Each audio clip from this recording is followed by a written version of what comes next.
Sarah, and Vinny on Alice at 97.3. Here's your review of Ride Along 2, Ice Cube, Kevin Hart, Ken Jeong, Benjamin Bratt, and Olivia Munn.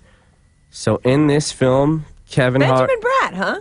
Yeah, he's a bad guy. Good for him getting some work. He's always playing these Mexican, Latino bad guys. Yeah. He's always every playing single it. time. That's what he's getting cast as. So in this film, Kevin desperately wants to become a detective, but it's the week before his wedding, and Ice Cube says, "You want to be a detective? You got to come to Miami to help me take down the biggest drug lord in the world, Benjamin Bratt." So, Marcus, as of 6 a.m. this morning, this movie had 6% on Rotten Tomatoes. Is it weird that the plots to Ride Along 1 and 2 are exactly the same? The only difference in the first one is the drug lord / arms dealer was black, and in this one, he's Latino. But everything else is the same. He was even going to get married?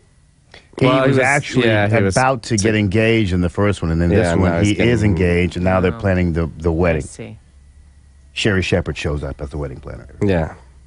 Is it weird that it's the exact same plot? No. It's a light. I mean, is this the definition of phoning it in? It's a lightweight sequel. They hadn't. I'm sure they hadn't planned on a sequel. Then the first one made a bunch of money, so they ran back in and said, "Let's do another one real quick." And same thing. These are the kinds of films I don't get too worked up about because you know what they are. You go in.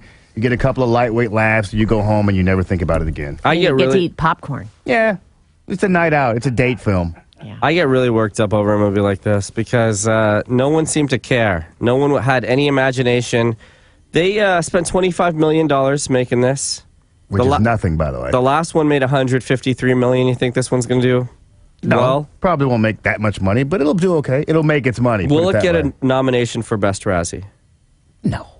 Absolutely it will. No, that's ridiculous. No, it's not. I mean, first of all, the year just started, so it can't even be considered Razzie material. And even the films nominated for Razzies this year aren't really the worst films of the year. Like, 50 Shades of Grey was nominated for a Razzie, and that was hardly the worst film of the year. Did you see that film? I didn't. It wasn't bad. It wasn't bad. Wasn't great, wasn't bad. Yeah, I mean, if you go into it because everybody had already made up their mind, this is going to be a terrible film, so they walk out going, "Oh my God, this is a terrible film." Luckily, I didn't read the book and I didn't give a rat's behind, so I watched it kind of, I think, more objectively than other people. Like, yeah, I've seen worse films than this. To sum it all up, let me just say this. It's movies like this that make me hate going to the movies. Oh, this is the one that does it? It's 100 minutes, and it felt like 3 hours. And yet I heard you laughing. They're forced laughs. Like, you want to laugh, and then you're like... they're forced laughs. That's not really that funny. I don't even know why I'm laughing. But yet you did. Were there funny parts? Yeah, No. Genuinely funny? No, there was pretty funny parts. Those are funny parts. I probably had about 4 or 5 laughs. I can't say one good thing about this movie. I'm giving it 0 Persians. Oh. You just sound so tired. Is everything okay? Yeah, the movie sucked the life right out of me.